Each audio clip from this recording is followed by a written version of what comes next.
Well, hello there. My name is Jay Lepore with CompuMatter and Server Matter. And the purpose for this video is to talk about updating your program called ITFlow. For those that aren't familiar with it, ITFlow is an open source software that serves the purpose of a managed services provider, so that if you have a lot of clients you need to keep track of, all their assets, all their logins, all in one place that you can quickly get to one client or another. Great piece of software. We started experimenting with it about a month ago. So far we're very happy, and we've made some suggestions. They've been kind enough to take those forward and implement them. And evidently they're doing it for other people as well, and the result is there's a fair number of updates that come down the pike, which is a great sign for an evolving product like this. So we'd like to make the process of updating as painless as possible for us and by proxy for you. So let's share how we've done it, and we're going to share the script so you can do it yourself. Okay, so we'll go ahead and edit the script, and you can name this script anything you want to, and we'll show you the variables that are required. You need to supply a base path that tells the script where your instance of ITFlow is located. In our case, it's going to be different than yours, so that has to be changed. The current data is pulled from the system. You don't need to do anything there.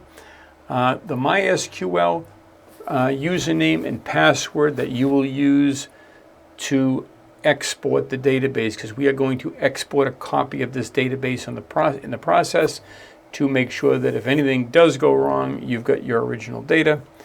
We're going to take a dump of that here. You see the export file is going to be automatically placed in the base path. You can name it anything you want to, ITFlow backup for instance. And after the dump is created, an export notification will have been given to you showing you that things look good there. Next thing we want to do is protect the file system. So we're going to take the existing public HTML and we're going to move it to a new location and append the current date, which includes minutes and seconds as well. You're going to want to change any of these things that are relative to your particular world. And then we're going to make a new public HTML directory. We're going to cd into that directory. We're going to git clone the master into the public HTML.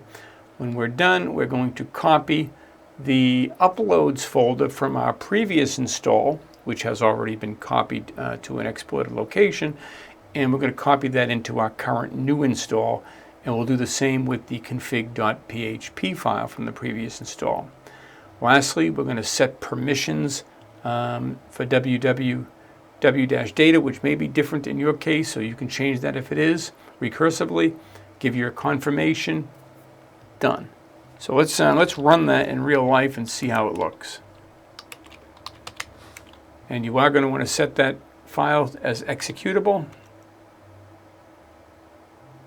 You can see you're getting a little feedback as to what's being done and when it's finished, which is only about 5 seconds, you're finished. So let's bring the program over. This is our instance of ITFlow. We'll go ahead and log in. Everything looks normal there. But you have to take this step. Go down to the admin area. Then you want to choose update within the maintenance area. And here it's going to let you know that your current database version is 1.13, but the latest is 1.19. It also warns you to make a database backup. If you have any doubts about the database having been backed up, you can always go back here, take a look. You'll see your backup file right here, and it's obviously got a lot of bits and bytes in there, so it's probably there. And I have inspected these, so I know that they're there, but you do your own due diligence. So let's go ahead and update the database from 1.13 to 1.14. So you still have more updates to do. You're not done yet. You're going to keep doing this. One click brings it up one increment. And we'll keep doing that until we get a success that the process is fully completed. And that's at this point here. Once we get the smiley face, you're up to date, you're good, you can use the software. And that's it.